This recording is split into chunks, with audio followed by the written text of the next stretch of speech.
I came across this story and thought it would be meaningful to share as a reminder of the true spirit of the holidays. You see, 13-year-old Frank Wilson wasn't happy. Despite receiving all the gifts that he wanted and enjoying the usual Christmas Eve celebration with his family.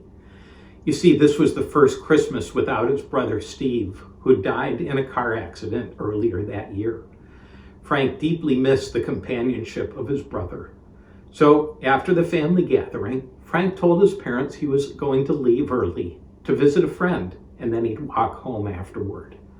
It was cold outside, so Frank put on his favorite gift, a new plaid jacket, and he loaded the other presents onto his new sled. He headed toward the flats, a poorer part of town, to visit his Boy Scout leader. Frank admired this leader who lived humbly and worked odd jobs to support his family. Unfortunately, the leader wasn't home. So as Frank walked through the neighborhood, he noticed decorations in the small houses. One window revealed a shabby room with limp stockings over an empty fireplace. A woman sat nearby weeping. The sight reminded Frank of the stockings he and his brothers used to hang together. They would always wake up to find them bursting with gifts. Suddenly, Frank remembered that he hadn't done his good deed for the day. So acting on impulse, he knocked on the door. The woman answered, her voice tinged with sadness. Seeing his sled full of gifts, she assumed he was collecting donations. "I'm sorry, I have no food or gifts for you. I've not even got anything for my own children," she said. "Well, that's not why I'm here," Frank replied. "Please, choose whatever presents you'd like for your children." The woman, astonished, gratefully selected candies, a toy airplane, a puzzle, and a game. When she took the Scout flashlight, Frank hesitated, but then he let her have it. Finally, the stockings were full. "Won't you tell me your name?" she asked. "Just call me the Christmas Scout," Frank said. Walking away, Frank felt a flicker of joy.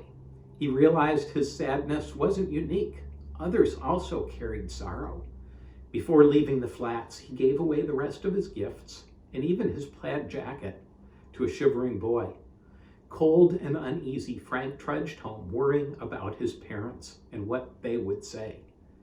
"Where are your presents, Frank?" his father asked as he walked in. "I gave them away," Frank replied quietly. His parents were surprised and upset. "But Frank, how could you be so impulsive?" his mother asked. "How will we explain this to the relatives who spent so much time and care shopping for you this year?"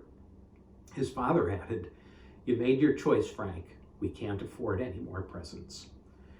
Feeling isolated, Frank wondered if he'd find any joy again. He hadn't expected a reward for his generosity. He believed a good deed was its own reward. But now he felt lonely and unsure. Thinking of his brother, he cried himself to sleep. The next morning, Frank awoke to the sound of Christmas music on the radio. His parents were listening as the announcer shared a story. "The nicest Christmas story we have comes from the flats. A crippled boy received a new sled last night left by an anonymous teenager. Another child now has a warm plaid jacket, and several other families report their children were delighted by gifts from someone who called himself the Christmas Scout. No one knows who he is, but many believe he was a representative of Santa Claus himself." Frank felt his father's arm around his shoulders and saw his mother smiling through her tears. "Why didn't you tell us, Frank?" his father said gently. "We didn't understand, but we're so proud of you."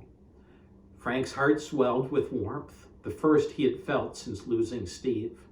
At last, he understood the true spirit of Christmas, a love that heals and gives even in sorrow. I hope this story inspires you as it's inspired me to spread kindness and to make a difference in someone's life.